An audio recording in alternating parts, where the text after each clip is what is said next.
Hello बच्चों, let's see the question and the question is consider the following process. यहाँ पर हमारे पास बेटा प्रोसेस गिवन है। पहली रिएक्शन हमारे पास जो गिवन है हाफ ए वो बी कन्वर्ट हुई, उसके लिए डेल्टा एच रिएक्शन आपको गिवन है बेटा। दूसरी रिएक्शन आपके पास गिवन है 3b 2c प्लस डी, उसके लिए हमें डेल्टा एच गिवन है बेटा -125। और तीसरी इक्वेशन हमारे पास गिवन है, उसके लिए डेल्टा एच रिएक्शन जो है वो आपको 350 गिवन है। और हमें बताना है कि for B plus D is equal to E plus two C के लिए डेल्टा एच रिएक्शन आपकी कितनी होगी। तो बहुत ही प्यारा क्वेश्चन है बेटा। और जब कभी भी एग्जाम में आपसे इस तरह के क्वेश्चन पूछे जाते हैं तो आपको ध्यान रखना होता है बेटा कि आप फाइनल इक्वेशन पे फोकस करो और उसके बेसिस में आपको रिएक्टेंट को अरेंज करने की कोशिश करनी होती है। मतलब बाकी जो इक्वेशन होती हैं उसको आपको ऐसे अरेंज करना है कि हमें फाइनल इक्वेशन मिल जाए जहां पर बी डी ई सी होती है। अब इसको पहचानने का तरीका क्या होता है, आप इसको कैसे सॉल्व करोगे बेटा, आप ये देखा करो कि फाइनल इक्वेशन में हमारे पास रिएक्टेंट में हमें क्या चाहिए, प्रोडक्ट में हमारे पास क्या चाहिए। जैसे आप यहाँ पे देख सकते हो बेटा, यहाँ पर हमें बी चाहिए एज अ रिएक्टेंट में। तो आप देख सकते हो बेटा यहाँ पर आपके पास बी है, यहाँ पर आपके पास बी है, तो ये कैंसिल आउट होके बेटा यहाँ पर आपको बी देने वाले, मतलब बी आपको मिल जाएगा। तो यहाँ तो ठीक है। डी आपको चाहिए बेटा टूवर्ड्स रिएक्टेंट, रिएक्टेंट में आपको डी चाहिए। तो रिएक्टेंट में डी जो है बेटा वो आप देख सकते हो हमारे पास रिएक्टेंट में डी चाहने के लिए बेटा हमें इस इक्वेशन को या इस इक्वेशन को हमें उल्टा करना पड़ेगा, रिवर्स करना पड़ेगा। क्यों?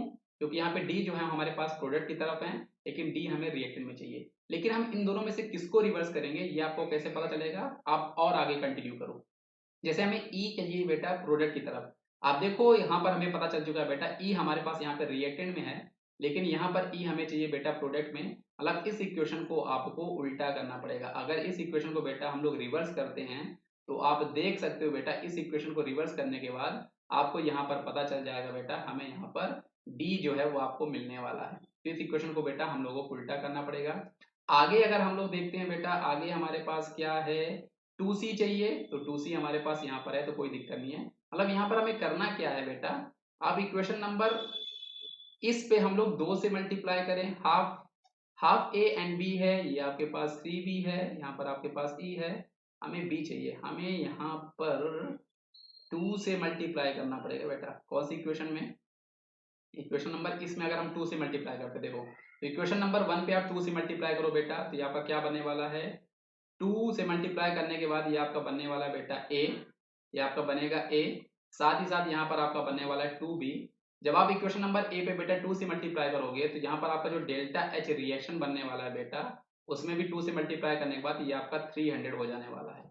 इक्वेशन नंबर बी पे हमें कोई चीज नहीं करना बेटा, तो इसलिए इसका आप 3b रहने दो, यहाँ पर आपका 2c रहने दो, प्लस यहाँ पर आपका डी रहने दो। इसके लिए जो डेल्टा एच आपका रिएक्शन है बेटा उसमें कोई चेंज नहीं होगा, वो आपके पास -125 ही रहने वाला है।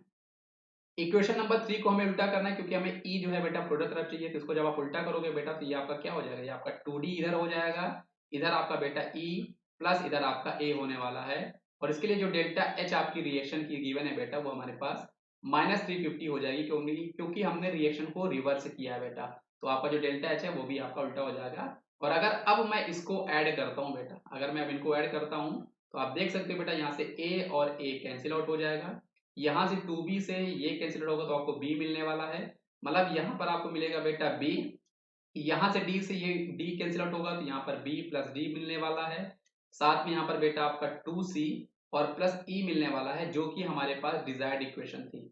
तो आई होप अब आपको ये समझ में आ गया हो बेटा। इसको भी सॉल्व कर लो, तो यहाँ पर आपके पास 300 -125 -350 हमें करने पे हमें फाइनल जो आपका है डेल्टा एच आपको यहाँ पे रिएक्शन मिलने वाला है।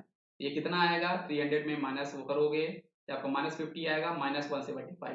तो -175 आएगा, मतलब ऑप्शन नंबर बी इस क्वेश्चन का सही जवाब होने वाला है। तो आई होप आपको ये कॉन्सेप्ट समझ में आएगा बेटा। इसका सही जवाब हमारे पास ऑप्शन नंबर बी था। तो जब कभी भी इस तरह के क्वेश्चन पूछे जाते हैं, आप रिएक्टेंट और प्रोडक्ट में हमारे पास डिजायर्ड इक्वेशन में क्या है, उसी के बेसिस में आप क्वेश्चन को अरेंज करके इसको सॉल्व कर सकते हो। तो थैंक यू बच्चों।